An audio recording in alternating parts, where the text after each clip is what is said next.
Ke depan kita juga harus tambah tanam kelapa sawit. Gak usah takut apa itu katanya membahayakan deforestation. Kelapa sawit ya pohon ada daunnya kan. Kok dia menyerap karbon dioksida dari mana? Kok kita dituduh yang boten-boten aja itu orang-orang itu. Siap Pak Presiden.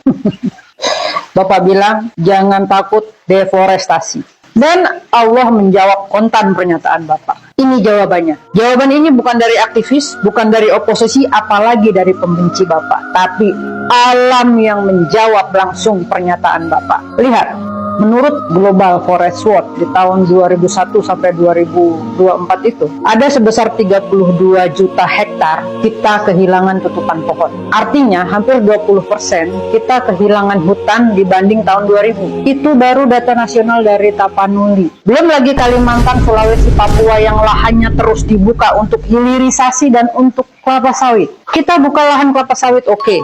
Kita hilirisasi nikel sesuai dengan moto Bapak pada saat kampanye, oke.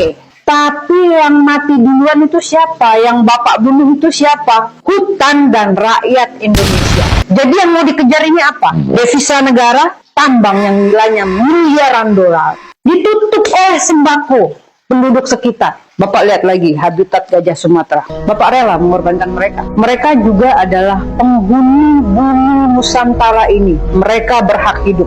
Ini gajah, hewan terbesar di hutan. Sekarang jalan tidak tentu arah. Mereka nggak ngerti hilirisasi, mereka nggak ngerti deforestasi. Yang jelas mereka itu takut mati saat ini.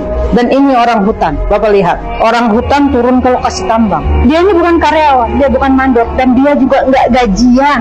Dia ini cuma kehilangan rumah mereka, hutan mereka. Dan jika Bapak melihat dengan kejujuran, banjir saat ini bukan sekedar air, tapi lihat kayu-kayu gelondongan, kayu-kayu yang baru ditebang, kayu-kayu hanyut terbawa air. Artinya apa? Sudah ada penggundulan besar-besar di hutan tersebut. Jadi kalau kita ini berbicara tentang deforestasi, ini bukan kampanye hitam, ini bukan drama, tapi ini realita. Hutan itu bukan musuh negara, tapi pelindung bumi Nusantara dan pelindung rakyat Indonesia. Begitu hutan dibunuh demi oligarki, rakyat yang dikorbankan duluan, habitat hewan di alam juga hilang. Masih kurang paham. Jadi mungkin karena rakyat itu dianggap kere, nggak punya duit, dan hewan itu dianggap makhluk ilegal, jadi Bapak ingin binasakan. Alam ini sudah kasih peringatan dari banjir bandang, gajah turun ke pemukiman, orang hutan kehilangan rumah. Jadi kalau negara ini masih pura-pura nggak lihat, kita akan tunggu nanti alam yang akan menegur lebih keras lagi.